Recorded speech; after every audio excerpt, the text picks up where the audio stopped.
Eagle. Thanks for joining us for the 4 o'clock news and politics show today.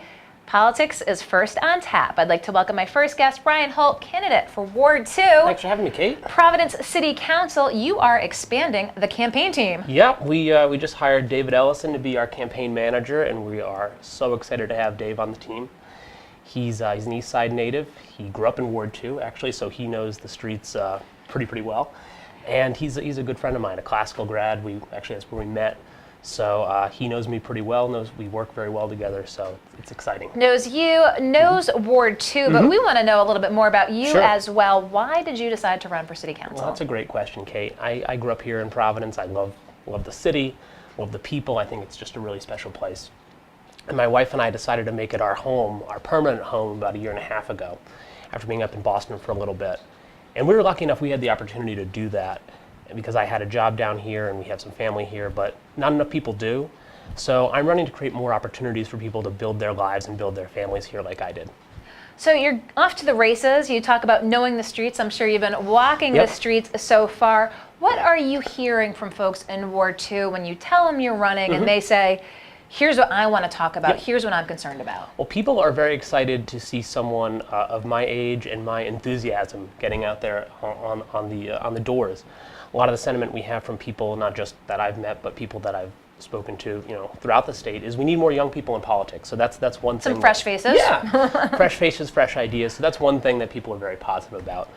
But bottom line, people, want to be heard more by their government. They want a government that's more responsive to their needs, to their concerns, and they want an advocate, and that's who I am.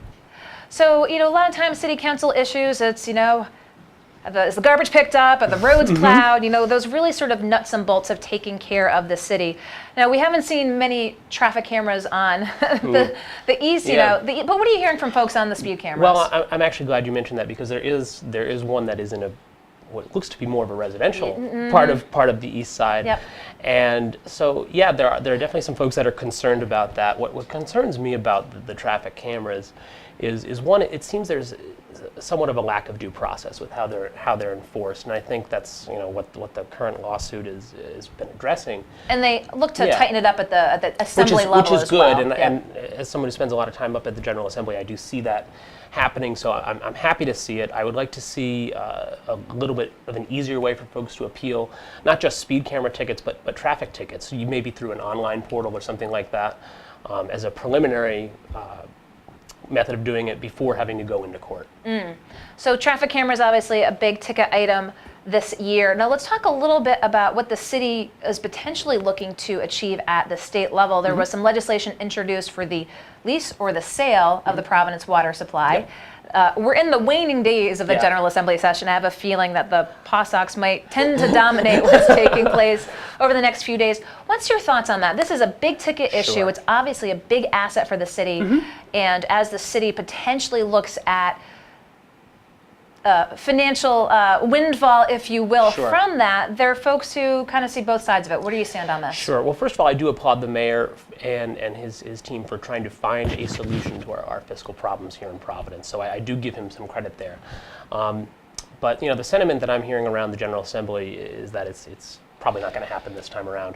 But I do think it's a little premature for us to be looking into a sale of this asset or even a lease of the asset, because one, we're not quite sure who actually owns the asset. That is true. There's been discussions that if there were a lease or a sale, there could be some legal blowback if they said, in fact, the ratepayers are in fact the de facto owners of the supply. And we need to protect ratepayers. I'm glad you mentioned them, because, look, regardless, if this were to ever be sold or leased, it has to be financed in some way. So that usually goes out to a bond, and bonds have to have yields. And somebody's going to pay for that yield, and odds are it's going to be you, me, and everybody else that has a water bill. So we need to be very cognizant of that. But also, I would absolutely be against any sale or lease to any private entity. I don't want that happening at all. But we're not there yet. Not there, even though they were looking at it up at the Assembly again in these waning days as well. Let's talk about a few other things that are potentially before the City Council.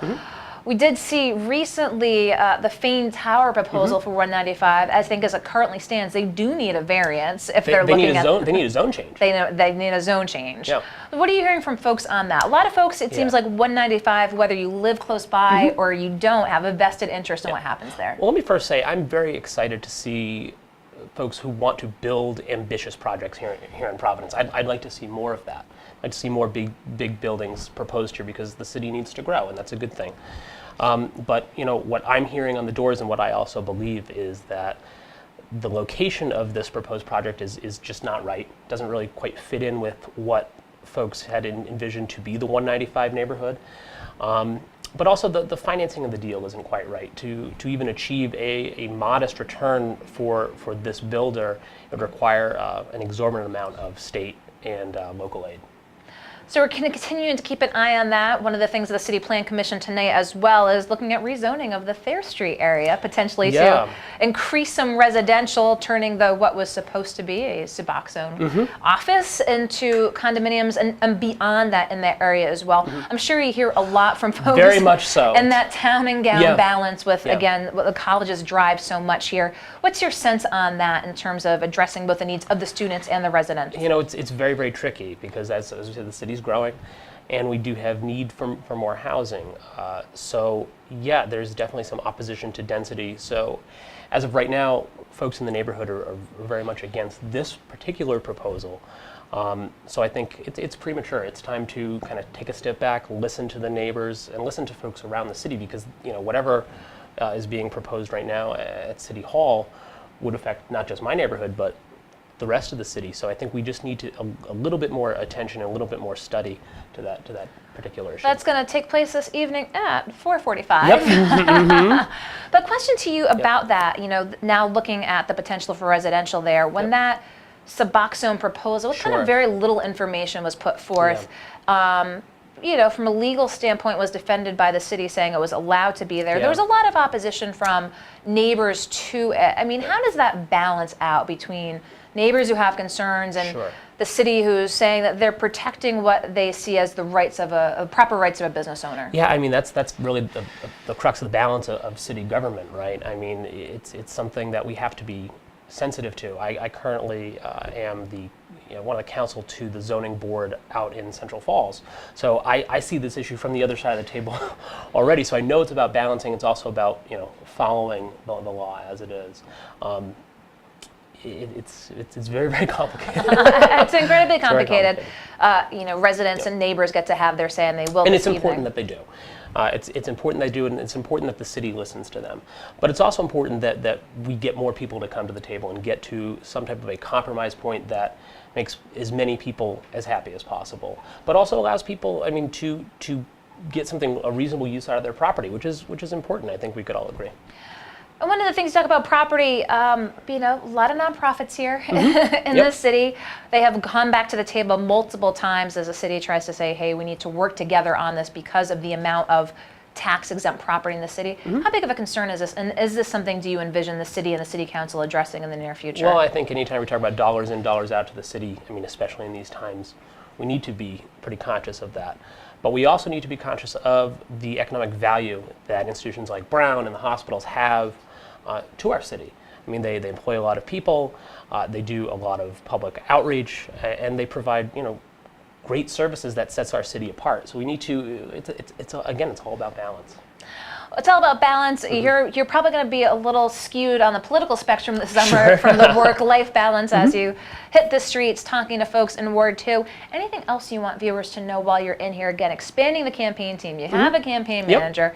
We're going to be seeing releases, position statements. We're going to be seeing more from the Ryan Holt camp. I think so. I think right now people can go to holtforcouncil.com right now to see some initial pieces of where we stand on some of the issues. But I definitely anticipate being out there talking to more of my neighbors, hopefully having some more community forums. We have had 2 of them so far, and I love that. I love being able to, not only meet my opponents, but also be able to talk to the issues and address questions head on from people. So it's been a lot of fun. Well, we'll be hearing more from city council candidates and more candidates in general as the filing period does approach, and we are in an election year. Ryan Holt, I appreciate your taking the time to come into the studio here. I'm going to let you go around the corner. Thank you. And we'll be right back with our next guest here in the Navigant Credit Union Broadcast Center.